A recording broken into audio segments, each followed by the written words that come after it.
हाय ससुर जी, अरे कहाँ चूड़ी पहन के बैठल बड़ा हो? शादी सेट कैला हमरा से, अब बियाह के और से करत रहो, निकला आचार पर होइए जाई। भैया ससुर जी तो ना होइले, लेकिन कोनो देवी आ रही है। कहना रे हो दे काहे ही तो काहे गला फाड़ता रहो? देखो आखिर हमरा में का कमी रहे, ऊपर से नीचे ले हीरो खानी लगते बानी, अब पोटी सोटी बोलले बा। तब का एकदम सलमान खान मुंह देखला हवा, हमार तोहार मिलन नइखे हो सकत। जा यहाँ से।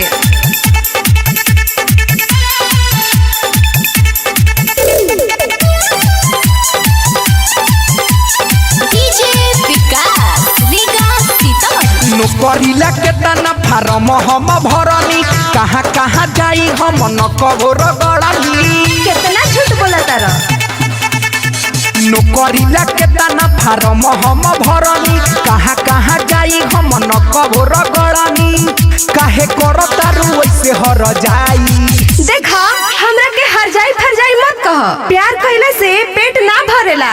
तहरा पहला ही कहले रहनी ह कि सरकारी नौकरी हो जाई तबे आई ह। दादा अब हम का करी रे?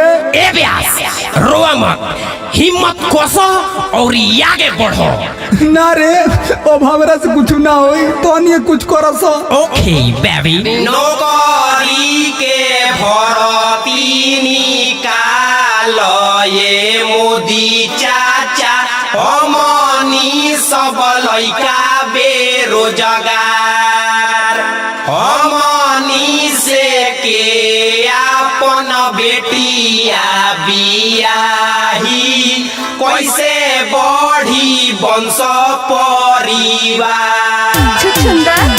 नौकरी के भरती निकाल ये मोदी चाचा, हमनी खानी लइका बेरोजगार। हमनी से के अपन बेटिया बियाही, कैसे बढ़ी वंश परिवार। हमरा के तड़पा के तू बोलो ना का पैबू, हमरा के तड़पा के तू बोलो ना का पैबू। डोंट कॉपी दिस पुरानका गाना ब्यास, ना तो कॉपीराइट फैला जाएगा। तो निसुखवा गाले में दे। ओके कंटिन्यू। ए सोना बोला जाइबू त कहाँ जाइबू?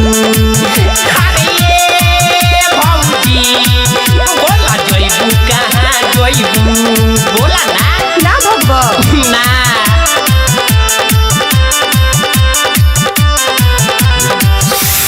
वहिया में कोसी के सोइया।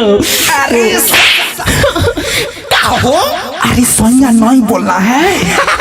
ओके कोच कोच कोच वहिया में कोसी के सोइया। कोच कोच कोच। अरे काहे अपनी तक फटाओ तर रे? ओके कंट्रोल कंट्रोल। तोरे चक्कर में बचपन बीतल गइल जमानी रे, कैसे के नौकरी लागी रे छोकरी बापर सहनी रे। अब तक कहियो ना लगी। अरे भैया तो रोका बनी। तोरे चक्कर में बचपन बीतल गइल जमानी रे, कैसे के नौकरी लागी रे छोकरी बापर सहनी रे।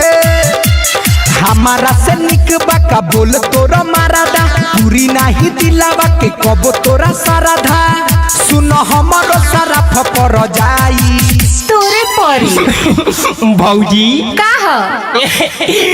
अरे लई का पर दया माया कर तुए भौजी, देखो ये कर लागता वेतन।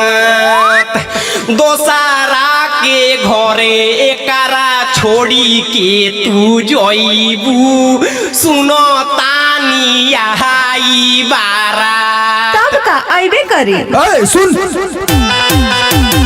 ऊपर परो ससुरा तोहार एगो रखो, ऊपर परे तोहरो भाता, तूरो तारू लइका के दिलावा एगो रखो, सुखी नाही रही परिवार। अरे तरना सो जाए।